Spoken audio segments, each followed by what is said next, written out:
In the wake of months of anti-police rhetoric, America experienced an outbreak of opportunistic violence over the 4th of July weekend. What's to be done? In Washington, D.C., we are seeing a growing parade of extremist nominees from President Joe Biden. What does that mean? And K-12 education is barely recovering from COVID lockdowns, but now is smack in the crosshairs of ideological zealots. We'll talk about all these matters and more in today's episode of The Independent Outlook. I'm Graham Walker, and this 22nd edition of our live stream discussion is coming to you, as always, from the Independent Institute here in Oakland, California. We're across the bay from San Francisco, and we try and bring you a fresh perspective on the events of the day. And of course, as always, I am joined by my two partners in crime. First of all, David Theroux, President, Founder, CEO of the Independent Institute. Welcome, David. Thank you, Graham. Good to be here. Thank you for assembling all the great minds and resources that have kind of generated the Independent Institute over the years. And then also Williamson Evers, Bill Evers, who is the director of our Center on Educational Excellence. Welcome, Bill. Thank you. So glad you're here. So I mentioned that there's this, very opportunistic eruption of violence over the 4th of July weekend. Disturbing, really. I mean, I saw on CBS News that more than 180 people were killed over the 4th of July weekend, and in addition, 516 were injured. Just here in our own hometown of Oakland, California, the police chief, LaRon Armstrong, complained that there had been 12 hours of nonstop chaos on the streets of Oakland. 6 hours, 6 shootings, one of the most violent that he can remember. Then, of course, the solution to that, according to Governor Cuomo of New York, is to crack down on the sale of guns across state lines. So, it's not surprising, first of all, that there's an outbreak of sort of opportunistic violence here in California, because a lot of the prosecution has been eased off over these years. And then, of course, people have been hearing anti-police rhetoric for a long time. There's talk of defunding the police. Not as much actual defunding has occurred as there has been talk of defunding. What do you gentlemen make about this outbreak of violence and what it means and what can be done about it? I think also, in addition to the violence to person and property of a sort of more vandalizing and assaults and murders and things, there's also symbolic violence. I mean, attacks on American flags at cemeteries. That's kind of a ugly thing, especially for the relatives of the people who are buried in the cemeteries. It's kind of makes you wonder if it's safe to be in big cities right now. It does make you wonder that, yeah. And, the thing is, too, that when you look at New York City, which is, similar kind of outbreaks as to what we have here, there's been a reaction against street violence in the election of the new mayor. Yes, Eric that was Adams. certified. That was certified, yes. Yep, just got certified. In spite of the complex system, they did manage to come out in the 8th round with a majority winner, former police captain Eric Adams, who beat back, first of all, he early on beat back a far left candidate, and then he came again close first against someone who was a little bit less extreme. Right. But in New York City, they've got the same problem. So Governor Cuomo says that the solution is we've got to make it easy for people to sue companies that sell weapons across state lines. Right. He signed in this proclamation, he said he wants to allow victims of crime to be able to sue the manufacturers of weapons. I think this is like, not a defective car suing for the defect or something like that, but a regular, perfectly working car runs over somebody and you sue the manufacturer. Right. Or somebody stabs somebody with a scissors or with a screwdriver and you sue the manufacturer of the screwdriver or the scissors. This is completely against the rule of law, principles of criminal law, principles of tort law. It's just ideologically driven travesty of any kind of sensible legal system. A few months ago, Governor Cuomo put into place a thing that they refer to as the Say Their Name package of restrictions, which apparently encourages police all across New York to look the other way rather than act when they see suspicious activity because their careers could be ruined by apparently good faith attempts to proactively protect the public. And there's also been talk from the governor's office in New York about root causes are more important than, stopping crime as it happens. And so he has allocated $138 million of the New York budget for intervention and prevention, so there would be violence interrupters and social workers rather than more police. I think there's something crazy about this. I mean, we can't be really in principle against looking at root causes, because there are things that block opportunities for people who could take a constructive life, a productive life. But if you have job license restrictions that are holding you back, if you have a bum school system that's preventing you from learning how to add, subtract, multiply, and divide, and how to read, that is a root cause that doesn't cause you to be a criminal, but it certainly contributes to you being in a kind of state where it's an appealing course of action, more appealing than it should be. And so we can't be against that, but to say that social workers are going to be the solution to the problem, I think is really dreaming.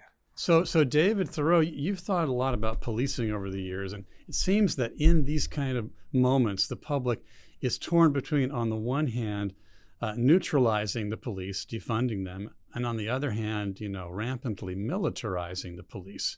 Are there other alternatives besides defunding and militarizing our police? Yes, it's called the Second Amendment. And New York is known for being a very tough gun control city and state. Same with Chicago. Right. Most of the major cities, which are run by Democrats and progressives, and their view is that the police, on the one hand, should have the guns, but then we should defund them. So you can't have it both ways, obviously. And the evidence shows that where people are able to own firearms, the incidence of aggression and crime is reduced. There are all sorts of studies that show county by county and state by state that a state that has increasing crime rates, that has gun control or some sort of serious gun control restrictions, eliminates or reduces it. The increase in the crime rate then goes down. And it's like a 99% correlation. So Cuomo is a big gun control advocate. And he knows that this is a way to feather his own nest and to shift blame from the failure of the state and different cities that have gun control measures in New York State. So it's just basically the same old story. So people in New York City in particular, which has very strong gun control, or Chicago and Los Angeles and other major cities, that have gun control measures or heavy restrictions, suffer from the fact that criminals don't pay attention to the gun control laws. They're going to get the guns in the black market and they use them with impunity. And if people are disarmed, that encourages more violence because they feel that there's less of a chance of being injured or harmed if you break into someone's home or if you stop someone on the street. Because the logic is that private parties aren't going to be able to have guns. The police are going to be stopped from using theirs as they're defunded or otherwise kind of neutralized, which leaves criminals with a much freer hand. Right. So you privatize, you essentially are eliminating the ability of the average person to protect themselves. Right. And the view that even the public police are there as bodyguards is nonsense. Right. They can't be sued for deficiently protecting somebody. Right. There are all sorts of court rulings that say that the police are not responsible to protect you. So it comes down to individuals and neighborhoods and developments providing private security, as long as that is subject to the rule of law also. So from an empirical standpoint, a gun control measure is a total failure in virtually every case. For example, if you go to different countries that have low crime rates and you essentially implement gun control laws, the crime rate goes up. If you go to high crime rates countries and cities that have gun control, the crime rate goes up. And if you reduce it, the crime rates go down because people are able to protect themselves. They have a self-interest in doing so, to protect their property and their loved ones and their businesses. So the view that gun control advocates are pushing is really misguided and harmful. I think there's something to the conservative insight, though, that defunding the police in the current circumstances, reducing the numbers of police on the ground, is kind of leaving people defenseless. And so what people are looking for, and instinctively they certainly realize, is they're looking for protection. They're looking for a situation in which they can lead their normal lives or normal day-to-day activities and commerce and something in normal safety. And so if you take away the regular police and you don't allow self-protection, then it's a catastrophe, and that's a bad part of what we're having right now. And So, what many and also we who want to live also normal lives, we don't want really a policeman on every corner. So we want sufficient, regular, trained law enforcement people, and we also want to be able to protect ourselves if needed. In many parts of the country, there are areas where the private residents have banded together to provide their own security and work with the local police, and that engagement, that enterprise, so to speak, of self-policing is incredibly effective.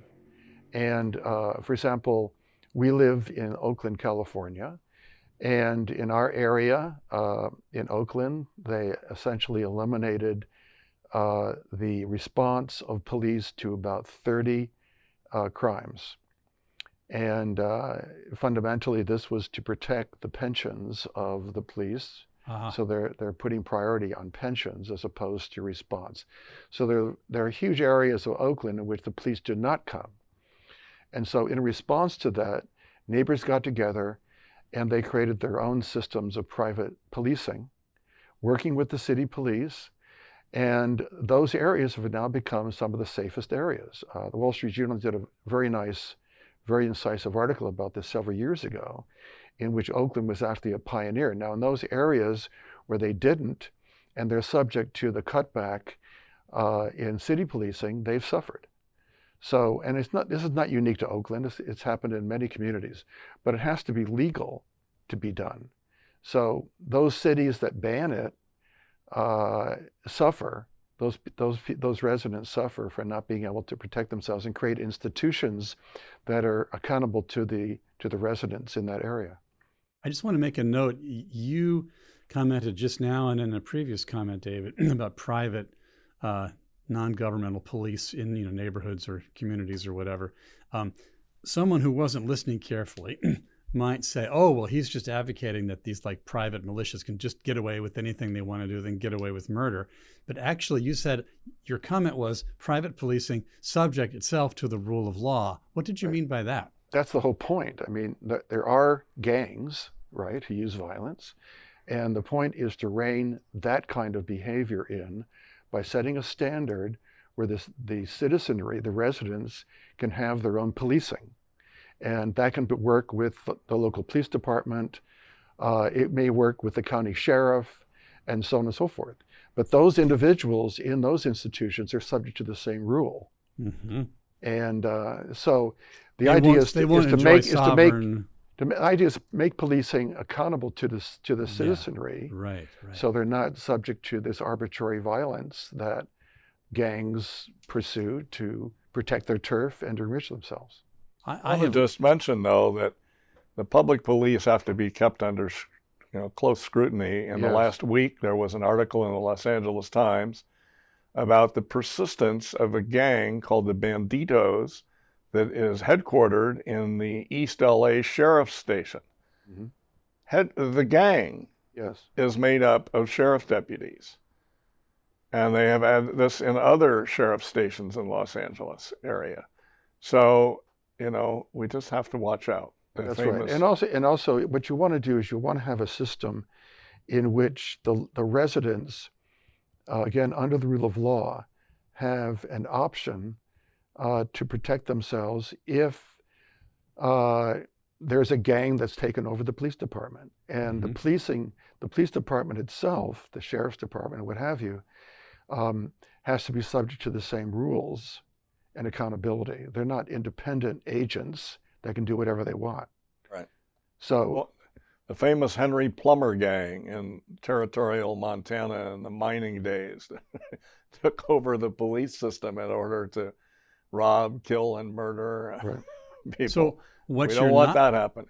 What you're not suggesting is that private police entities would enjoy sovereign immunity. Right. That's right. We're actually uncomfortable with the police not being subject to checks and balances. That's right, exactly. So there should be no sovereign immunity for any group in society. Right. And those institutions are created to protect and police and safeguard lives and property are subject to the same rules. And this goes back to the so-called natural law tradition, that all institutions are subject to the same rules. And the rule of law is a subset of that tradition. And of course, what's fascinating about this is that police unions don't like that approach because they don't want to relinquish the sovereign immunity that their members sometimes enjoy in the course of their work. And Oakland is one example. New York's another example. But in Oakland, where we're based, as I mentioned, the city cut back on about 30 crimes, burglary, and so on and so forth. So you have shoplifting. San Francisco has the same problem. And there are many cities that have done this, partly in the response to the George Floyd killing. But it was generating for years. Right. So in any event, I think that there are workable solutions that can be adopted and making people accountable. We are, of course, live now with people from all over the country, maybe overseas too. Many of our friends are joining us through thinkspot.com, as well as others through our Twitter feed and YouTube and Facebook. I'm getting some interesting questions and comments on this. I think these are coming from some of our friends through ThinkSpot. I'm not sure we'll be able to answer this question, but it looks interesting. Let me give it a try, since we're talking about police violence and so forth. This questioner says, excuse me, has Michelle Alexander's The New Jim Crow been debunked via last year's violence issues, or does it hold weight in certain areas? Do either of you know what this participant is? I think we're not prepared enough to I give think we can. Thank you for submitting that question. Yes, given a challenge for another. We appreciate the question. I wish we could do better on it. So let me just talk about something. I think we can say sort of carte blanche that the idea of Jim Crow is anathema to a free society. Absolutely. Yeah, that's for sure. In any form. Right. We don't know this book well enough really to respond. Right. But I'm just saying, as a standard, that's part of what we're saying. Yes. Okay, so thank you, friend. We're taking a rain check on that one. And now I'm going to talk to you a little bit about, or talk with one another, about President Biden's appointees. There does seem to be kind of a pattern going on here. They've not all made it through, but President Biden has put forward quite a number of presidential appointees requiring Senate confirmation that were pretty much on the fringes, on the edge of the left edge of his coalition. Most recently, we've got Lina Khan, who is now the chairman of the Federal Trade Commission. The Wall Street Journal has been commenting on her moves to consolidate power in her own hands as chairman of the FTC. And what intrigues me about this particular development is that given the fact that she supposedly wants to ramp up antitrust powers, and Bill, I know you can respond to this, but let me just try and summarize it. Sure. She wants to ramp up antitrust powers, and many Republicans are kind of anti-big tech these days because they think that they're, anti-conservative, and there's something to that, obviously. She got 22 Republican votes in confirmation as chairman of the FTC, And now it turns out that the business community is really worried about her, and maybe with some good reason. Can you tell us why they're worried, Bill? Well, so antitrust is a problematic thing. The old humorous statement is that if you charge more than your competitors, that's price gouging. If you charge the same as your competitors, that's collusion. And if you charge less than your competitors, that's predatory price cutting. So it's kind of a political way to get at your rivals a lot. So there's a lot of problems. And Independent Institute actually some years ago published a study by Dominic Armentano called Antitrust and Monopoly. That's a great dig into some of the history of this. So we also published a thing about what happened with IBM. That was quite a good book. So in any case, the thing that happened was some decades ago, Robert Bork was first a law professor and then a judge, and he wrote an economic analysis of law, and he wrote a book on antitrust. And he argued that instead of bigness and trying to figure out exactly what the market was and whether there was consolidation in it and all sorts of things, recondite things that law professors and economics professors were trying to do, we should look at consumer welfare. How is consumer welfare doing? And if consumers are getting, bargains and prices are dropping and things are going pretty well for consumers, then the market is working fine, and don't meddle in it. Don't fix a thing that's working pretty well. And so this kind of ran counter to a tradition that existed in antitrust, was called the Louis Brandeis style, bigness is badness. So Lina Khan wants to revive that. So any big company, big enterprise, except big government, is suspect.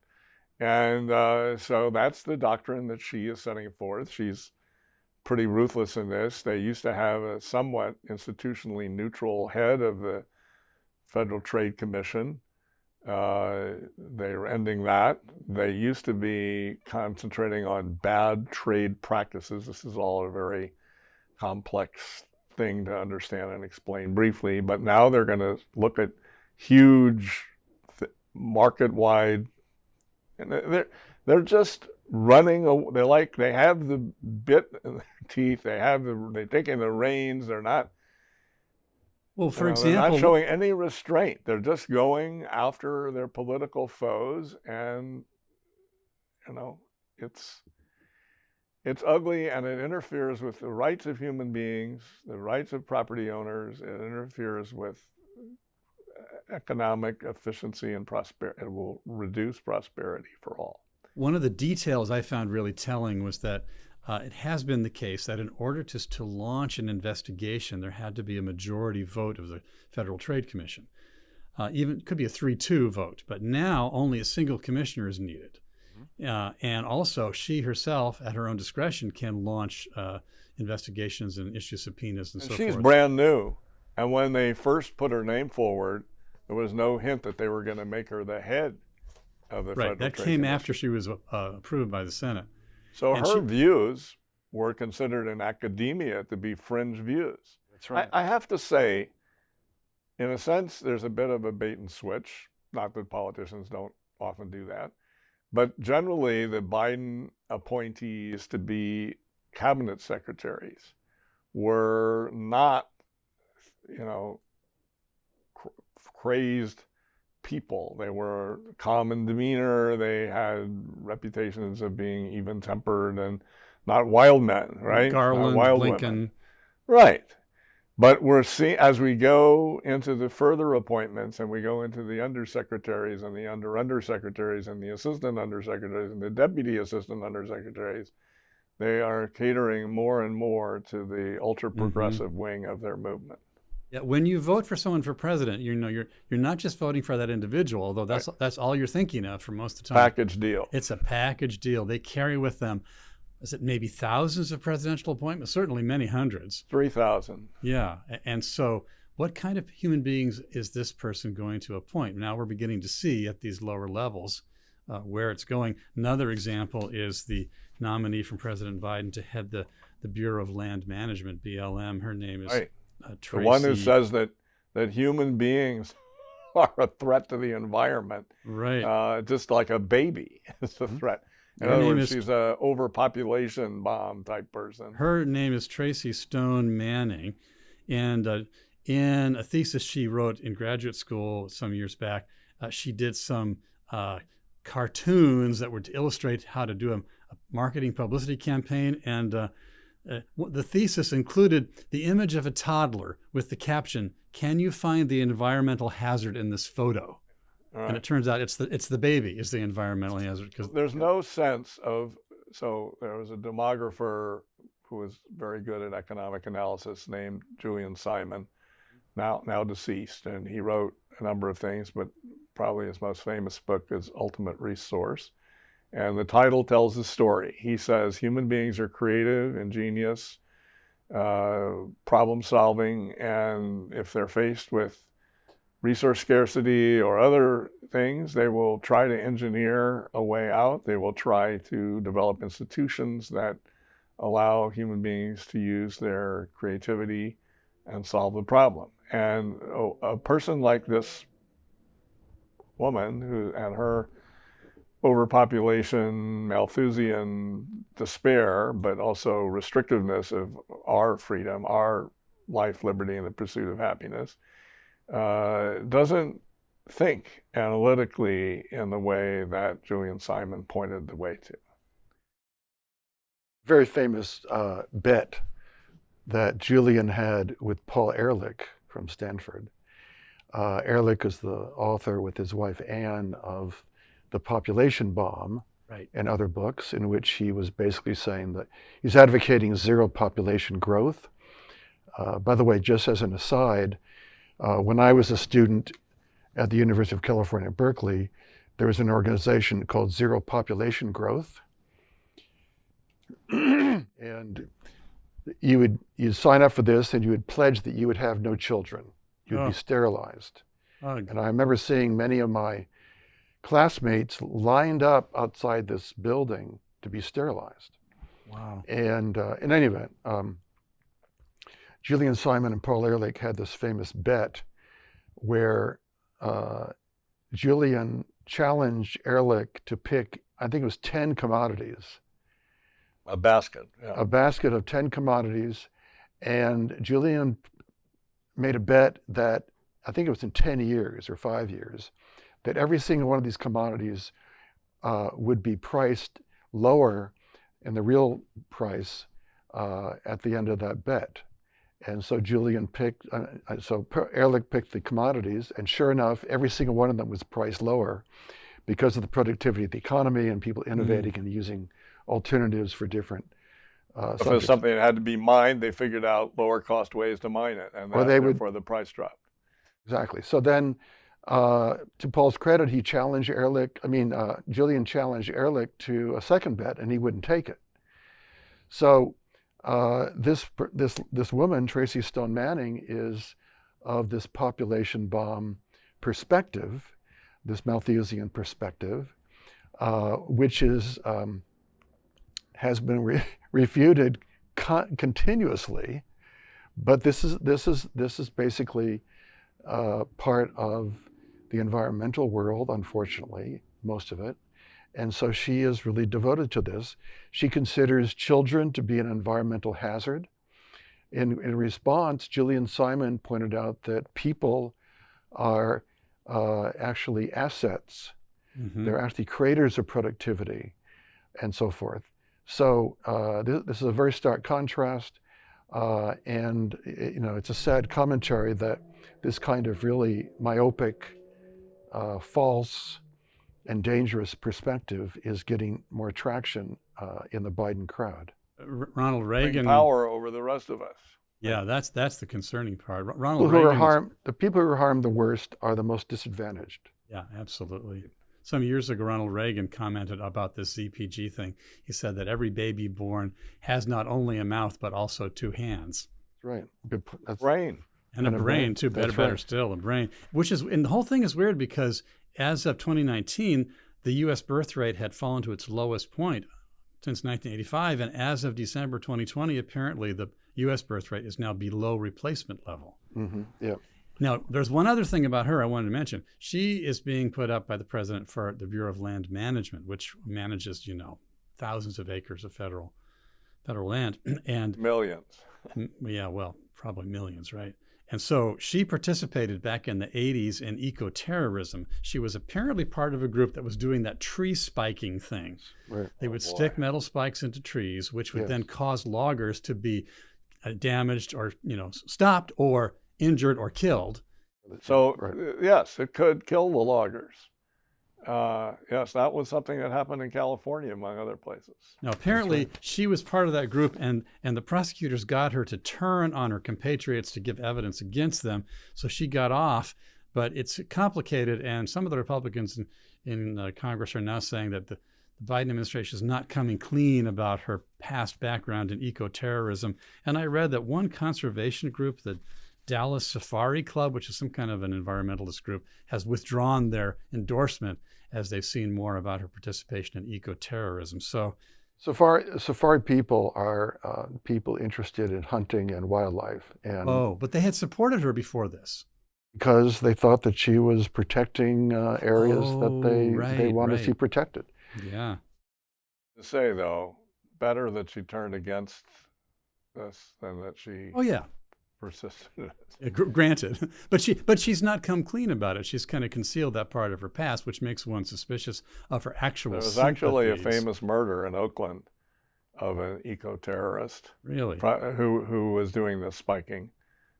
We certainly don't have time to get into it, but Right. there So, was a so the famous- Biden administration, it in some ways showing its colors at this, second tier of presidential appointments, and in other ways too. For example, Bill, you drew it to my attention. I think that President Biden has mandated workplace race-based diversity training programs in all federal agencies. Oh, go ahead, David. There's also a sort of a patronizing, elite, lording attitude that people like her have, that they're going to lord over people's lives and the land and so forth. And it's almost that they consider themselves sort of noblesse oblige, and that as head of Bureau of Land Management, and the Bureau of Land Management, by the way, has an atrocious environmental record, in case anyone is interested, and we can give you all sorts of references on that. Yeah. But her view is essentially to shut down development. And the solution is to radically reduce the number of people and their enterprise. So it's a sad commentary. This is sort of a default that some on the left end up having, and it's a form of protectionism. So interest groups can use people like her to eliminate competition in mining and agriculture and all sorts of other things, fishing and whatever, and they reap the benefits of having monopoly control, which is what the feudal landed gentry did before, where they controlled the land and people were not able to buy and sell unless it was approved by that gentry. So in But the getting BL back to your point, Graham. yeah. Yes, the Biden administration. So Donald Trump said that the federal government should not have compulsory training in critical race theory and related approaches to race relations. And so one of the first acts of the Biden administration was to repeal this ban by President Trump. And now they've actively reversed it by making what was formerly forbidden now compulsory. Mm-hmm. Yeah. So I'm smiling, but I'm actually I crying know, on the inside.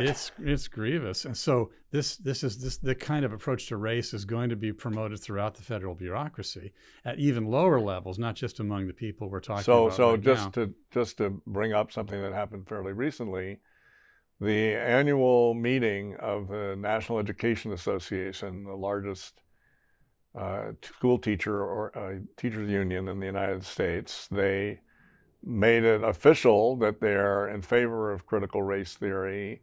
They want it to be taught in the schools. They are going to actively combat critics of critical race theory. And, they at least proposed a budget for doing that. And it's kind of amusing in a certain way, because the defenders of critical race theory have been saying, oh, it's not being taught in the schools. That's just a very recherche, obscure, scholarly thing that's in some law school classes.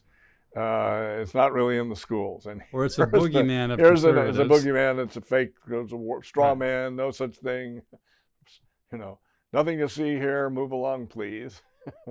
So the teachers union, said, no, we accept this. You want to call us Jesuits? We'll accept the label. So they acknowledge that it is being taught, and they're for it, and they want more of it. So it's basically racialism. It's neo-racism. Racism, right? And so it's it's an attack on the rule of law. It's an attack on the dignity of individuals. That's right. And it's a power play to give cause to their monopoly status in much of education.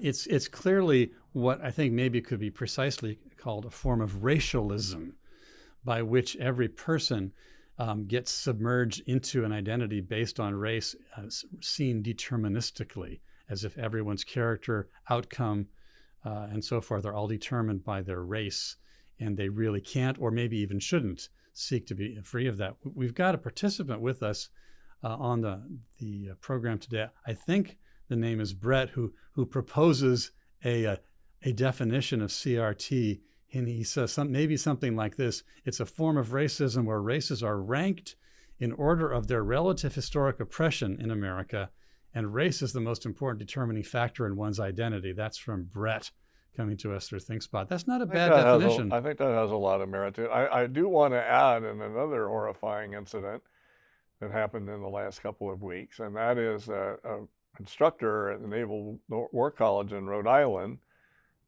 is promoting the idea that classical liberalism, a view that is generally supported by the three of us, that is individualism, human rights, natural law, protection against overweening government and so forth, economic freedom, that this is the root of racism, classical liberalism. Individualism is the rotten apple in the barrel. And I don't know what intellectual school this woman learned in, but racism is a collectivist doctrine. It's about a collective. It's lauding one race, and it's just collectivist. I mean, it couldn't be more the opposite from individualism, and yet it's a determinist ideology, and it's the opposites of agency. So the thing that's incredible about it is people who see the injustice of people being treated and being judged and analyzed in a group setting, in a collectivist setting, opt for even a greater collectivist setting, right? And yes, so they're going to... Exactly right. Very well stated, David. Yes.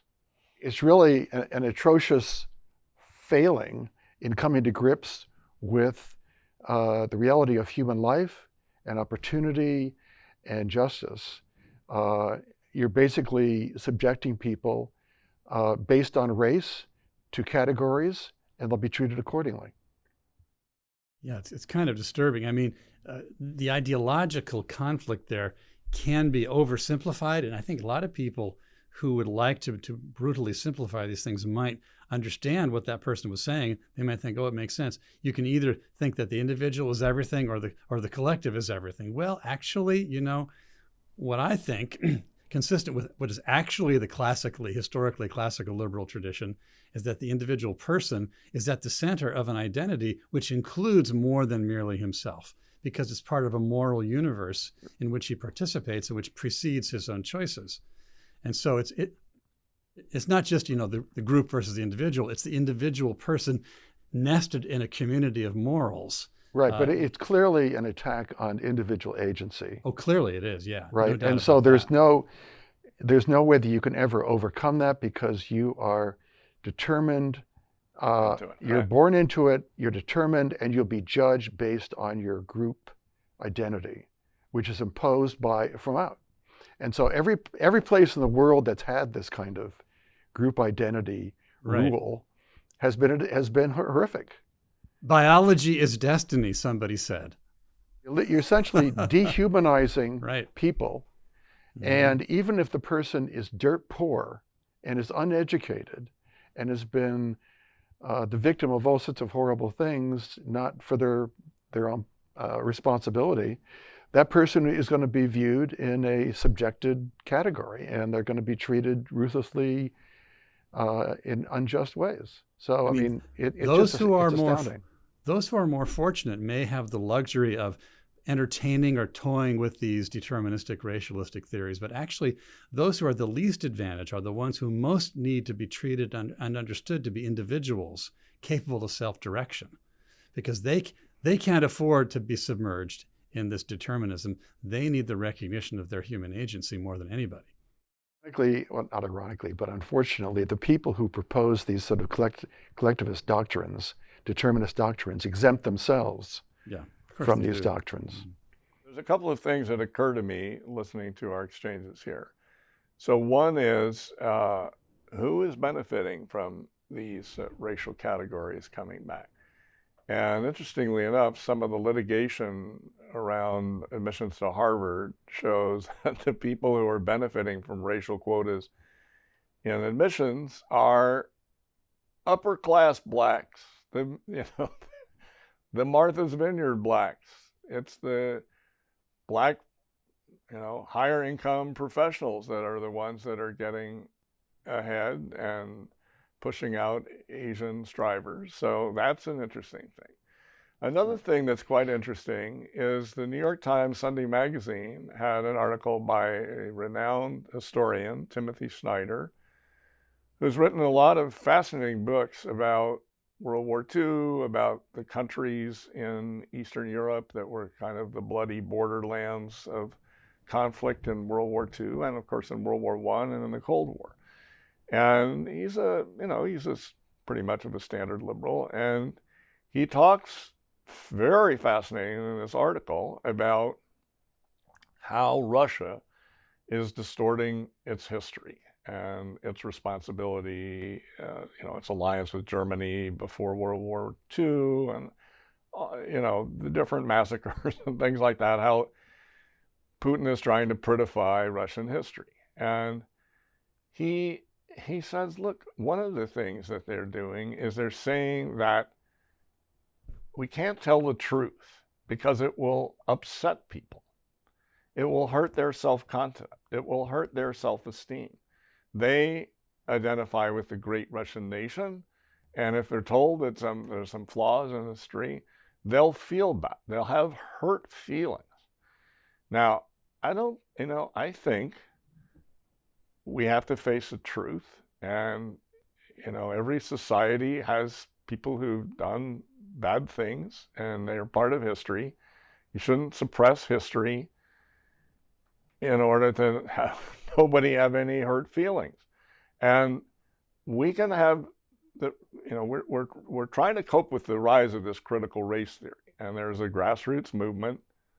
It's very scattered and localized, pushing back against this. We don't really know the outcome because this has only been going on in any high-profile way in recent years. But one of the pushbacks is to put in laws that say, let's not be teaching critical race theory. They don't usually say critical race theory. Some of them do, and some of them won't. Right. But often they just list some of the doctrines of critical race theory, like because of your skin color, you are either innately an oppressor or a victim. And, various doctrinal well, that should not be taught in our schools. I agree.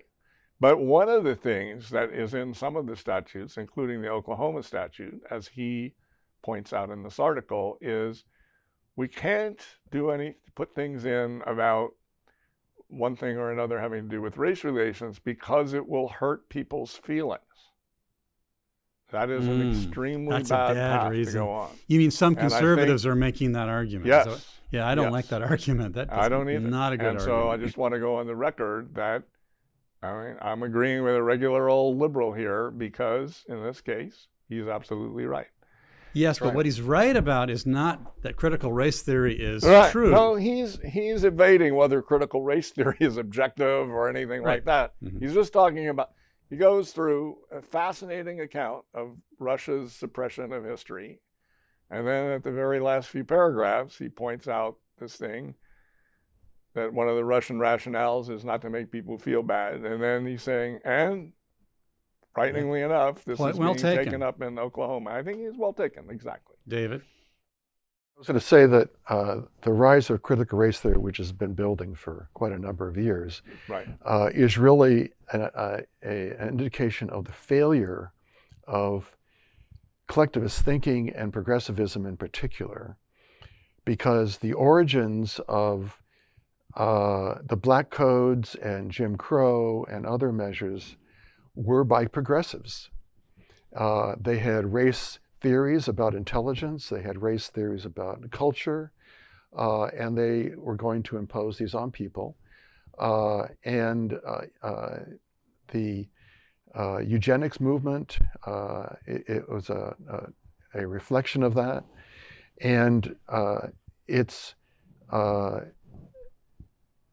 in my opinion, it's a desperate move to try to justify collectivist thinking applied to the fact that progressive policies have failed.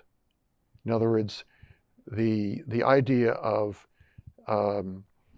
treating people differently based on race in an affirmative action way does not help those people.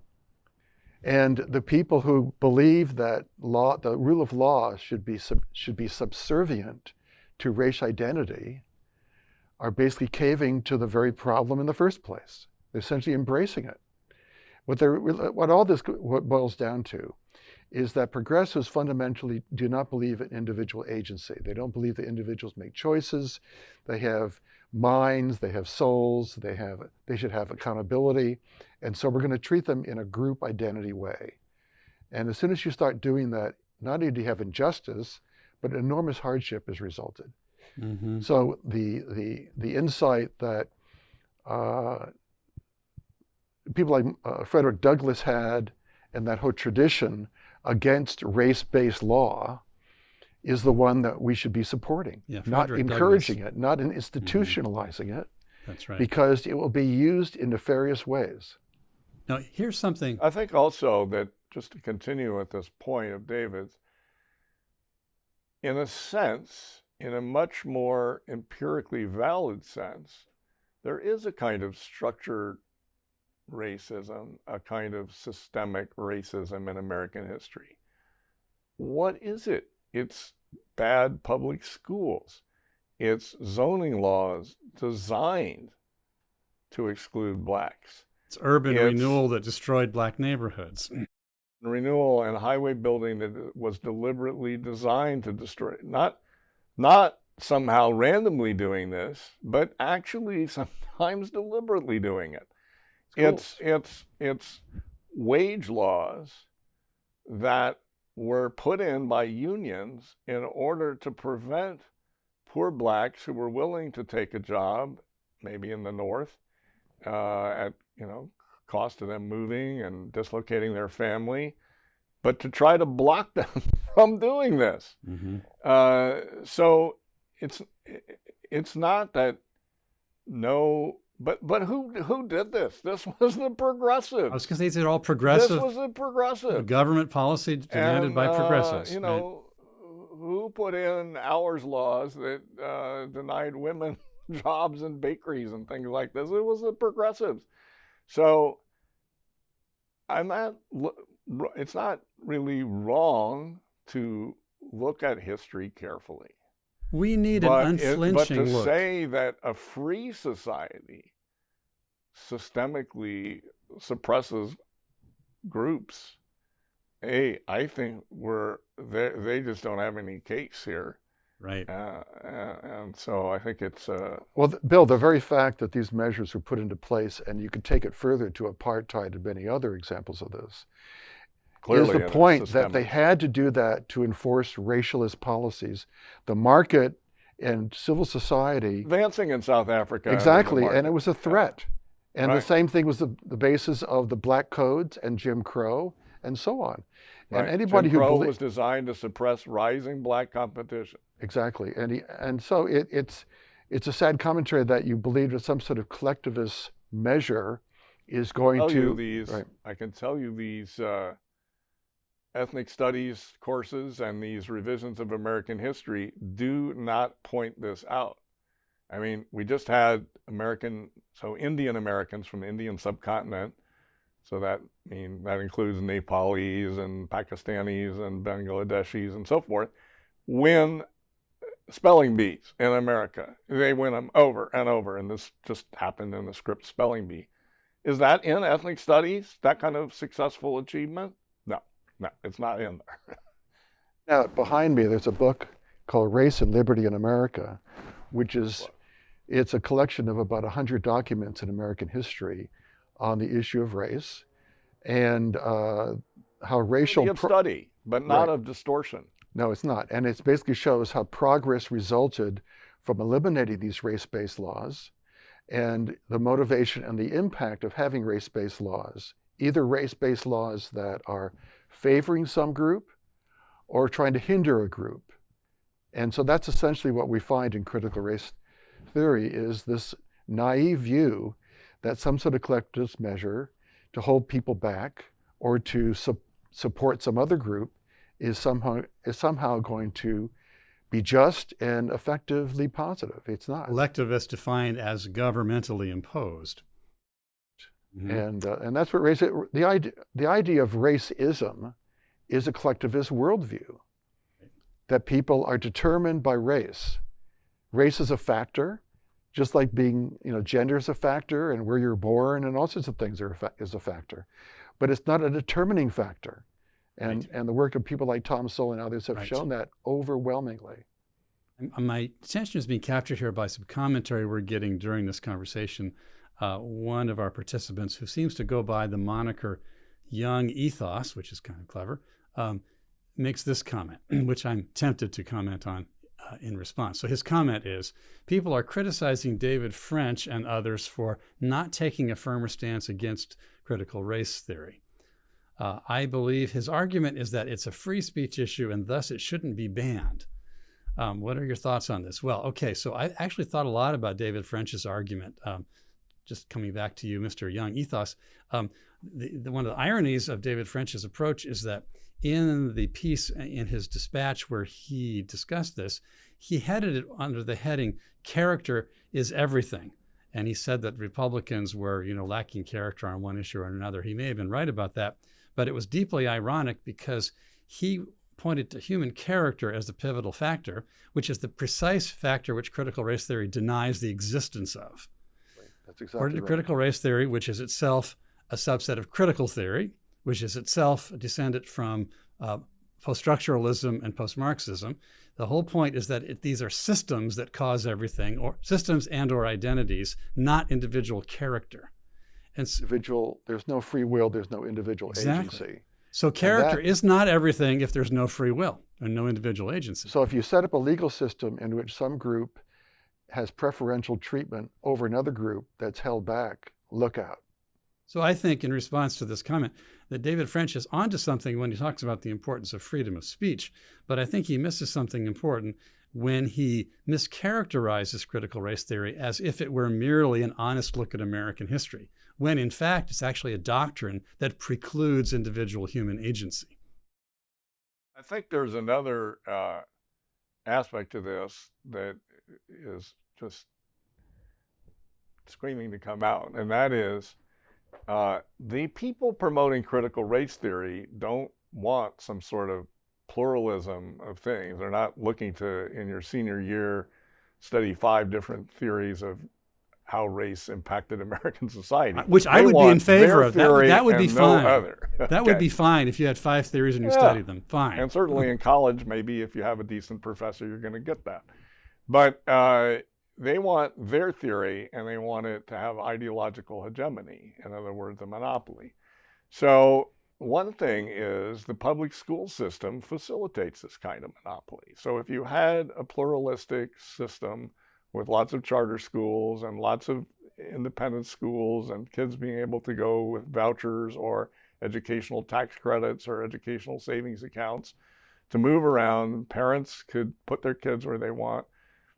Not only would you be able to get free from this monopoly, but there would be pressure in order to make the parents happy and attract them to going to the school to, say the truth, because that would be learning what really happened would advance you as an educated person, able to cope with society and function well, be a civilized person. Now, of course, it would also allow some, wrong things, because that happens. But, over lifetime, if you keep having competing views out there, you should be able to get to the truth of the matter. But do any of these people want to allow that? No, they want them to be in control and their doctrine to be shoved down the throats and minds of students. So I think that, we don't want to forget the fact that we have a monopoly public school system that dominates things.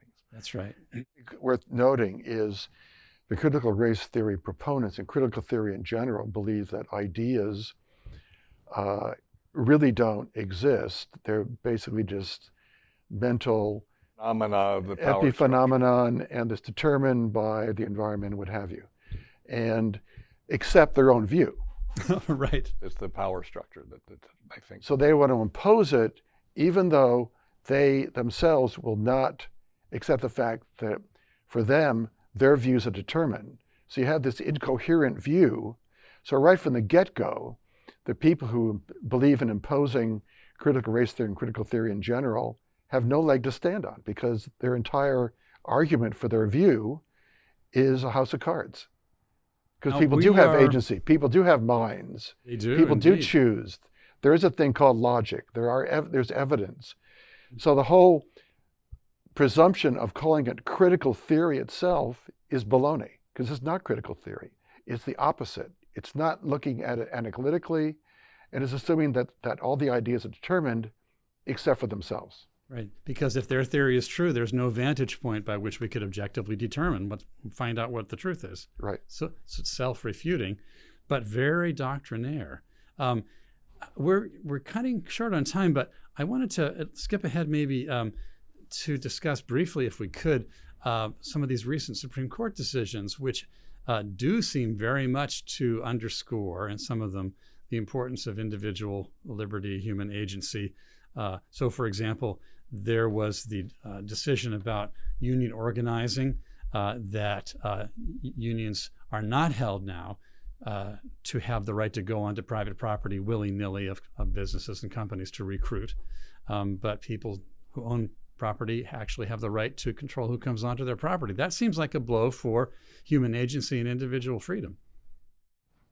And it not only does that, but it opens the way for Richard Epstein's view that he takes in the book Takings, which horrified Joe Biden, that particular book, long Held it ago. up at a hearing.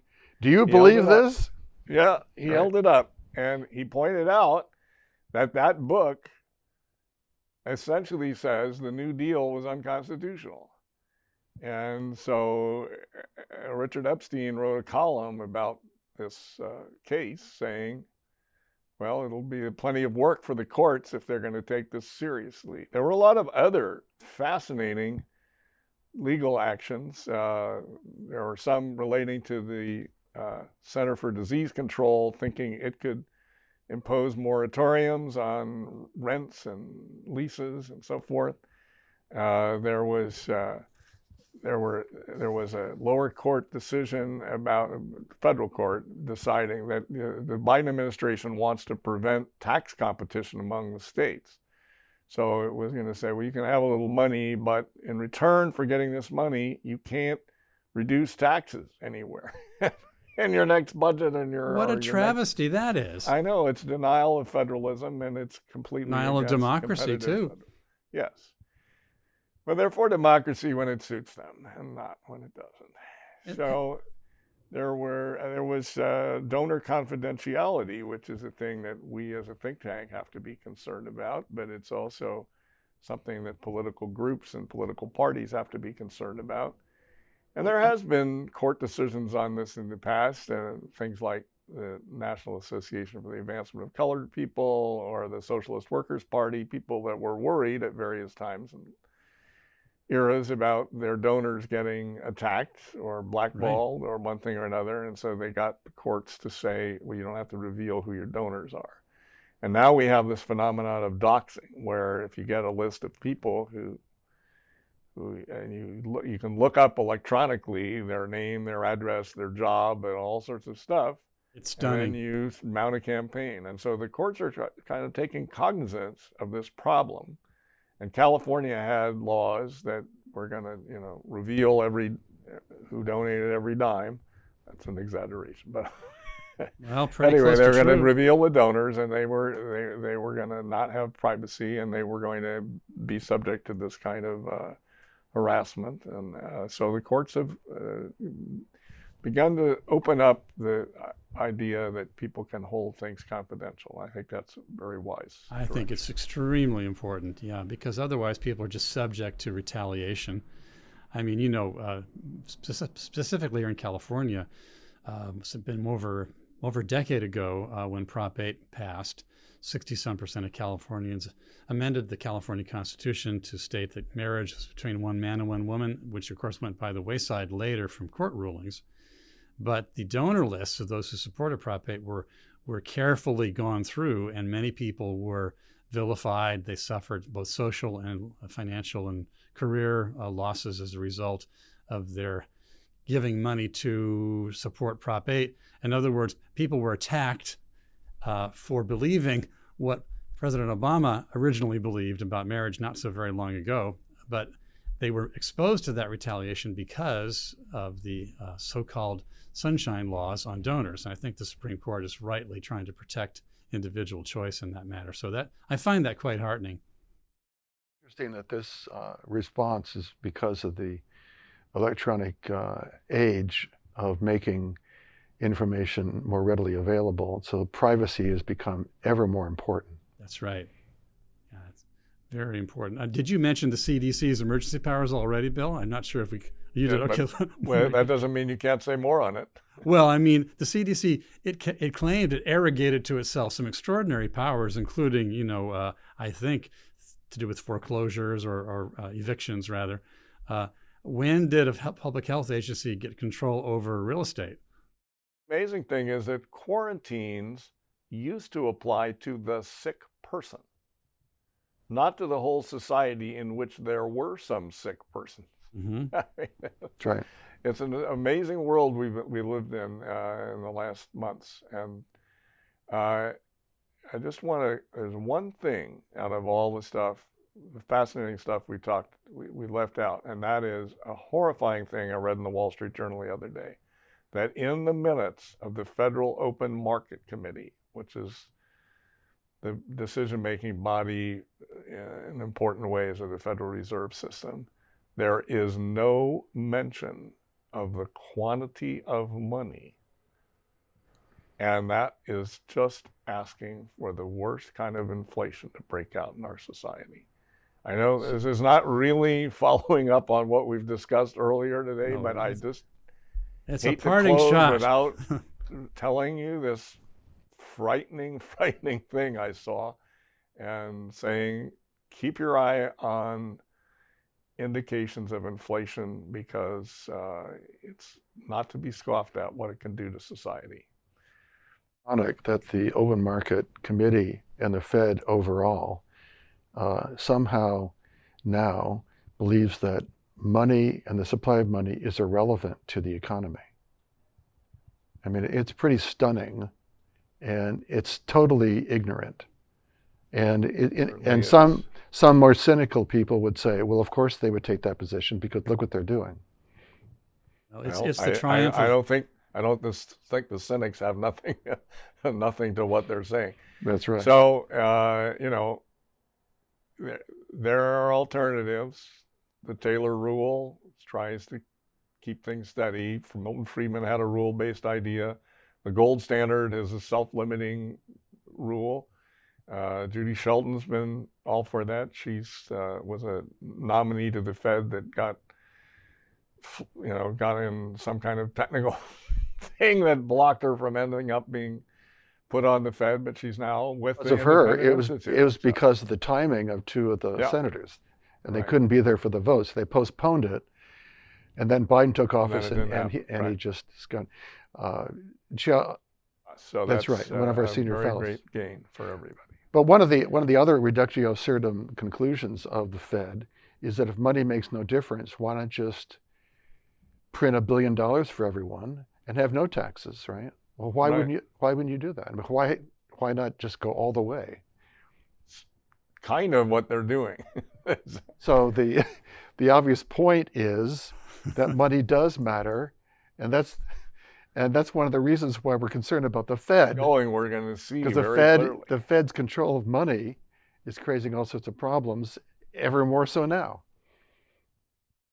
Just go back to Weimar Germany and you look at people carrying money around in wheelbarrows and overprinting of stamps and overprinting of marks, 1,000 marks with 1,000,000 marks. It was not exactly quite what it was, but it was things like that.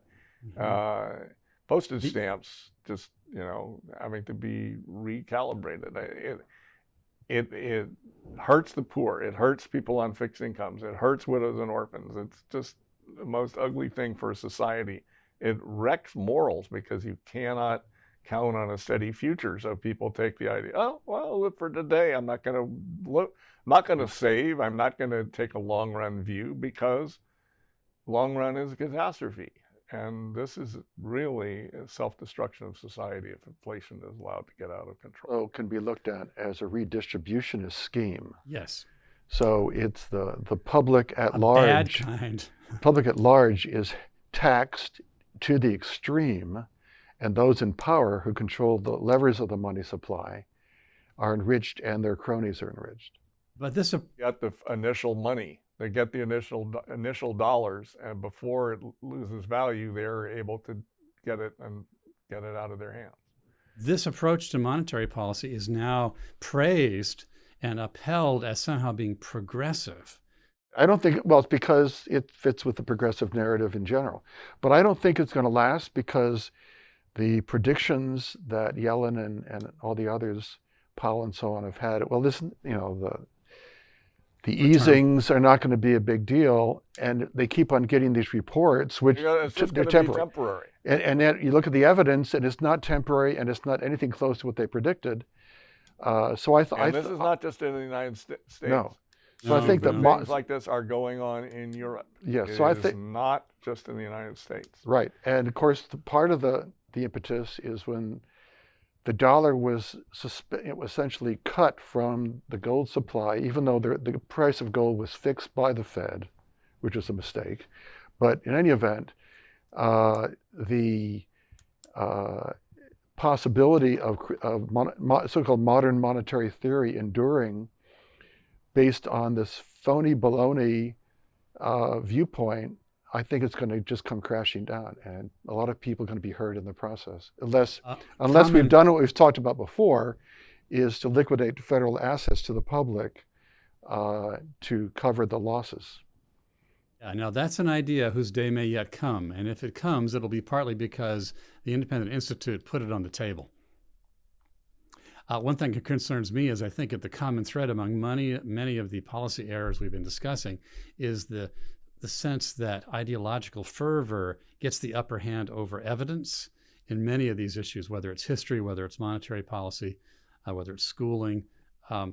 There's a danger there when ideological rectitude, ideological zeal gets the upper hand. We need evidence. And one reason the Independent Institute exists is to provide evidence from rigorous research that can give people a place to stand while they sort through these policy issues. That's why David mentioned, for example, the book behind him, Race and Liberty in America, and the other book I see behind your other shoulder, Hot Talk, Cold Science on the climate issue.